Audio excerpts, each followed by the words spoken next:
Hello foodie traveller, आज आम्ही बनवणार आहे शेगल्याची भाजी। बघूया शेगल्याची भाजी आपण कशी। पहिले घ्यायचं लसूण आणि मिरची,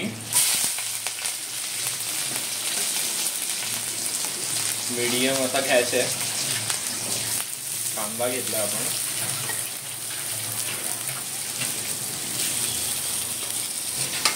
चांगला फ्राय करून घेऊया कांदा, थोडासा ब्राउनिश होईपर्यंत।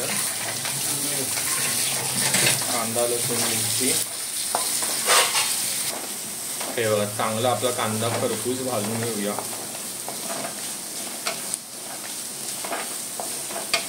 गणपती आहेत तर मग असं शेगल्याची भाजी, पाल्याची भाजी अशी मिळून, आणि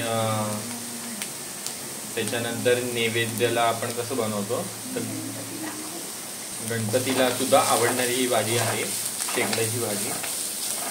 बघूया आता आपण शेगल्याची भाजी टाकून घेऊया।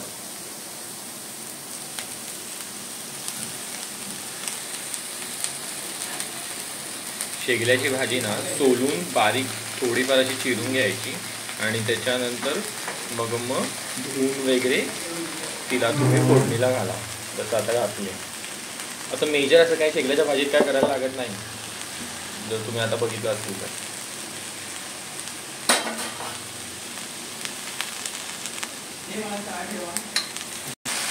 शेगल्याची भाजी चांगली परतून घेऊया, आणि वाफेवरती आपण 5 मिनिटं ठेवून घ्यायची। थोडंसं मीठ घालून घेऊया।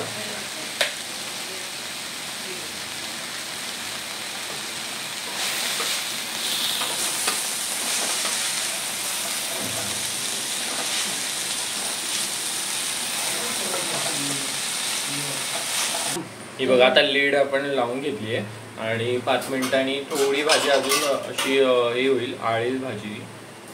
त्याच्यानंतर मग झाली असेल, आणि वरून नंतर थोडं फार असं खोबरं टाका की त्याच्यानंतर तुमची भाजी रेडी टू सर्व आहे। आता आपली साधारण भाजी झालेलीच आहे, तर आपण सुका खोबरा टाकून घेतला आहे, सॉरी ओला खोबरा आपण टाकून घेतलेला आहे। आणि आपली जसं मी तुम्हाला बोललो, ओला खोबरं टाकल्यानंतर तुमची भाजी रेडी टू सर्व आहे। बघितलं साधारण किती 3-4 मिनटात तुमची भाजी तयार होते। असं एवढं काही मेजर नाही, पण भाजी लागते सुद्धा छान। सगळ्यांनी जरूर एकदा ट्राय करा। बघा